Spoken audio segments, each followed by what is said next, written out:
Defence warns people not to drink or bathe in bore water. Peter does neither and assumed his body would be chemical-free. He was wrong. Blood tests revealing an alarmingly high level of PFOS. So mine's about 13 times the average. The average is 10.25 and you're 129. Yeah.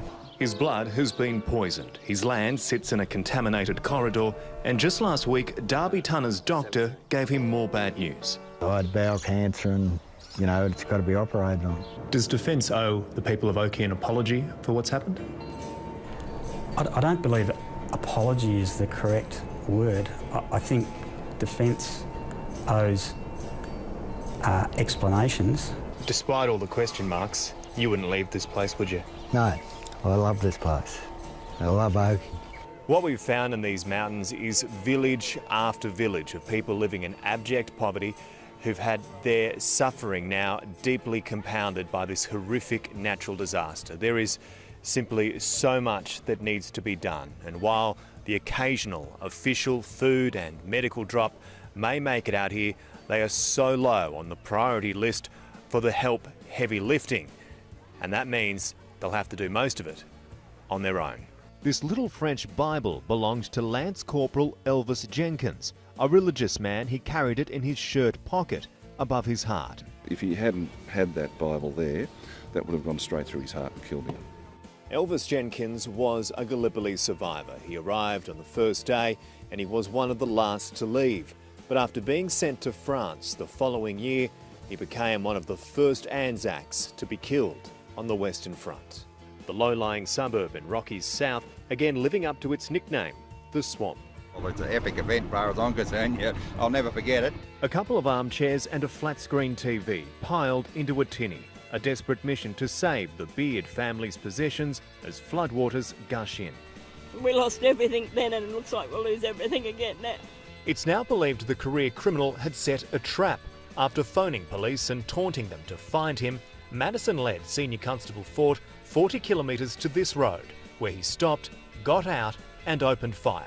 The site of the siege is a couple of kilometres down this dirt road. Here, another police vehicle is headed to the crime scene.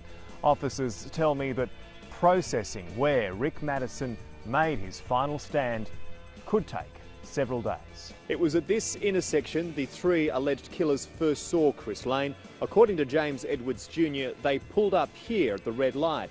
He was rolling some marijuana when he looked up and saw Chris Lane jogging at the top of that hill. And when the light turned green, the car accelerated. The family returned here yesterday, and this is what they found. Their home destroyed. They did spend a little bit of time yesterday going through the property, seeing what could be saved, what survived. Unfortunately, it was very little.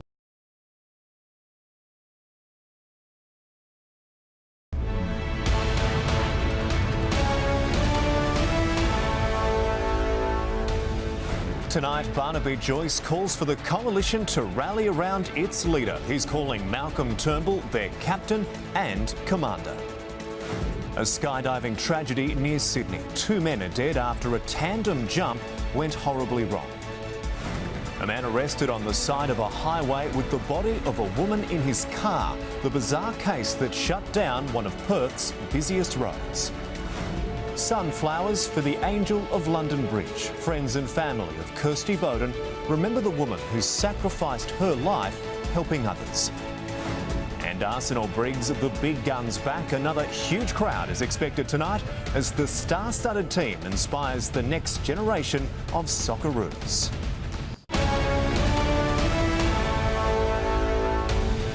This is 10 Eyewitness News. First at 5 with Lachlan Kennedy. First tonight, with leadership tensions continuing to simmer in the Liberal Party, Deputy Prime Minister Barnaby Joyce has called for calm. The coalition partner used a speech in Brisbane today to urge the rank and file to rally around Malcolm Turnbull, warning they can only afford to have one captain. It's meant to be a safe place to learn and thrive, but a landmark report has found university students are experiencing an alarming rate of sexual assault. The problem so rife, the President of Universities Australia today apologised to the many victims. Erin Bell explains. Good evening. As we go to air tonight, thousands of Brisbane commuters are slowly making their way home amid the 4-hour bus strike over pay and conditions. Members of the Rail, Tram and Bus Union walked off the job at 2 o'clock and they won't return until after 6 p.m. Lauren Day joins us now. And Lauren, how is the trip home? Queensland's Police Commissioner has given Cabinet Ministers a confidential briefing on the terror threat. It comes as the Premier announced Ian Stewart will remain our top cop for another 3 years. Tegan George reports. It was a fitting farewell for a true hero.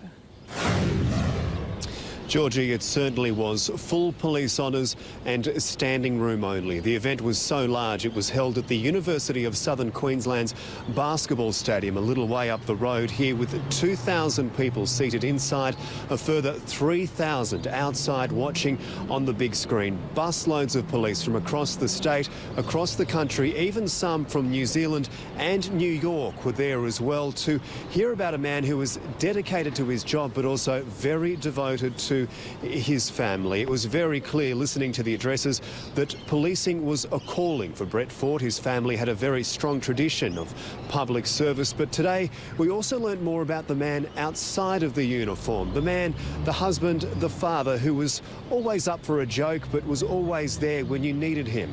The role model for a family who will be very sorely missed.